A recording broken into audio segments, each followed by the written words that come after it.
Bismillahirrahmanirrahim. Assalamualaikum warahmatullahi wabarakatuh. Kami dari kelompok 6 akan mempresentasikan makalah kami yang berjudul Aksiologi Pendidikan Islam. Oke, langsung saja kita masuk pada pembahasan yang pertama, yaitu poin A, pengertian aksiologi. Secara bahasa, aksiologi berasal dari kata Yunani aksios yang berarti nilai dan logos yang berarti ilmu atau teori. Aksiologi adalah suatu ilmu pengetahuan yang menyelidiki hakikat dari nilai.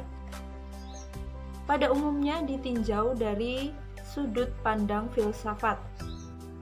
Jadi, aksiologi merupakan cabang filsafat yang mempelajari tentang nilai. Terus poin yang B, menjelaskan jenis-jenis nilai dalam aksiologi pendidikan Islam. Di sini ada dua nilai dalam aksiologi pendidikan. Yang pertama adalah nilai etika, yang kedua adalah nilai estetika. Etika adalah suatu nilai yang membahas mengenai baik buruknya seseorang dalam berperilaku, dalam bersosialisasi dengan masyarakat.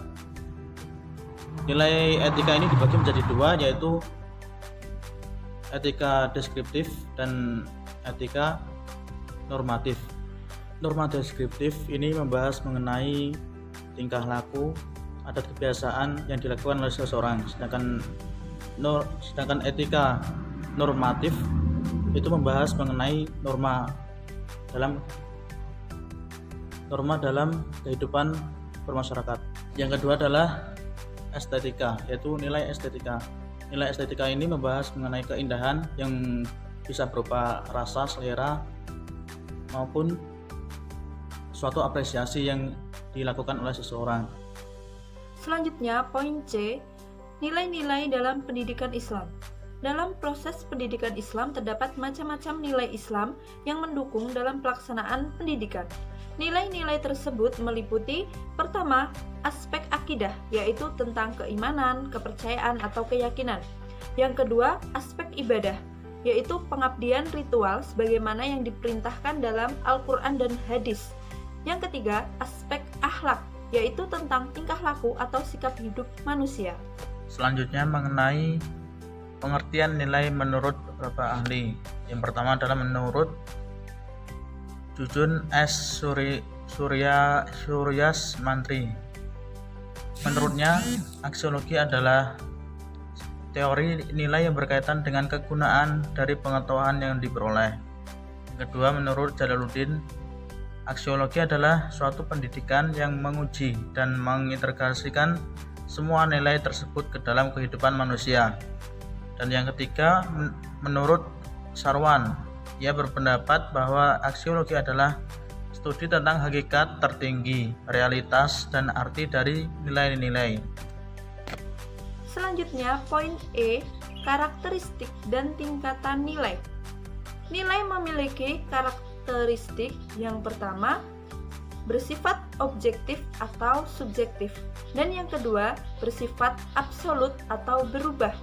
Adapun tingkatan nilai bisa kita lihat dari pendapat beberapa kaum. Yang pertama, kaum idealis berpendapat bahwa nilai yang kedudukannya paling tinggi adalah nilai spiritual. Yang kedua, kaum realis berpendapat bahwa nilai yang kedudukannya paling tinggi adalah nilai rasional dan empiris. Kemudian kaum yang ketiga yaitu kaum pragmatis yang berpendapat bahwa mereka menolak adanya tingkatan dari nilai. Yang poin terakhir adalah poin F, yaitu aksiologi sebagai cabang ilmu filsafat. Di dalam ilmu filsafat membahas mengenai aksiologi, itu karena dengan aksiologi kita dapat mengetahui bagaimana manusia menggunakan ilmunya untuk bisa merasakan dan mencari kebenaran. Nah, kebenaran itu dapat dilihat dari nilai-nilai yang terkandung dalam suatu permasalahan. Terus aksiologi ini terdapat dua kaitan antara filsafat dengan aksiologi, yaitu Yang pertama yang bersifat objektif, dan yang kedua yang bersifat subjektif. Aksiologi bersifat objektif apabila tidak tergantung pada subjek atau kesadaran yang menilai, sedangkan bisa bersifat subjektif apabila berperan dalam memberi penilaian. Baiklah, mungkin itu yang dapat kami sampaikan dari kelompok kami. Mohon maaf apabila ada kurang dan lebihnya. Sekian dari kami. Wabillahi taufiq wal hidayah. Wassalamualaikum warahmatullahi wabarakatuh.